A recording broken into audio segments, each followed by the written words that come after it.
आपने कच्चे के डाकुओं के हवाले से एक इजलास किया।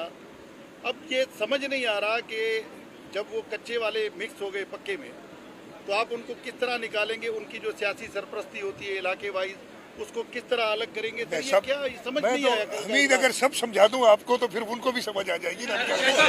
एक सेकंड में जवाब दे देता हूँ। आपका सवाल है देखें, ये अभी से नहीं हुआ। ये सैलाब आने की वजह से नहीं, एक नया प्लान कोई बना है।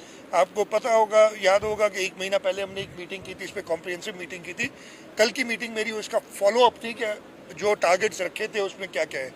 और मैं ये बताते हुए खुशी हो रही है कि अल्हम्दुलिल्लाह जो टारगेट्स हमने अपनी पुलिस के लिए रखे थे, बाकी इदारों के लिए रखे थे, सब उन पे काम करें। और अगले हफ्ते एक और मीटिंग होगी इस सिलसिले में, और उसके रिजल्ट हो आगे हैं। शाह साहब ये बताएं कि कोई भी काम शाह साहब रकम के बगैर तो नहीं होता ना। रकम इस वक्त जब आप एनएफसी का मामला लेके जा रहे हैं तो कराची से ही कुछ वफाकी वज़रा है, वो कहते हैं कि एनएफसी शर्तों शुरूत पे होनी चाहिए, कुछ कहते हैं कि वफाक का हिस्सा बढ़ना चाहिए। ये एनएफसी में आखिर मामला है क्या? कोई मामला नहीं है। एनएफसी जो है वो उसकी कॉम्पोजिशन होती है, नेशनल फाइनेंस कमीशन आर्टिकल 160 के तहत होता है, जिसके अंदर चारों सूबों के फाइनेंस मिनिस्टर एक नुमाइंदा होता है, एक वफाक फाइनेंस मिनिस्टर जो थे वो करते हैं। वो अपने तरीके से करेंगे, कोई मामला नहीं, इंशाल्लाह सब करेंगे। ये फरमा दीजिए कि सिर्फ ये जो अभी ये और ये आखिरी सी बात। हाँ, एफबीआर एक दफ़ा फिर नाकाम हुआ है और मनी बजट 50 अरब रुपए की उन्होंने कलेक्शन मजीद नहीं की।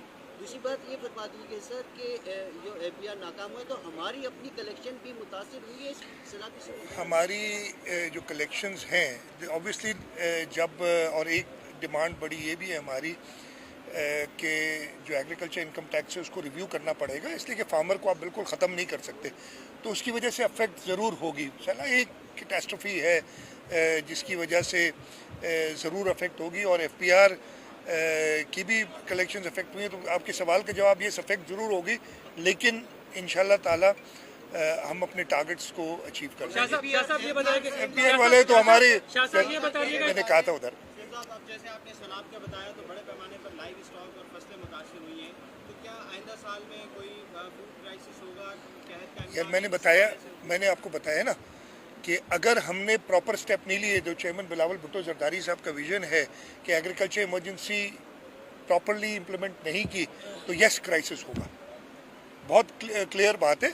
हमने ख़ास तौर पे गंदम, इस वक्त हम या तो ब्रेक इवन है या शायद हमारी गंदम की कमी हो जाएगी दिसंबर जनवरी के बाद।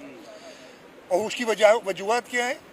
वजूहत यही कि ना हमने प्रोक्योरमेंट की, ना हमने आसरा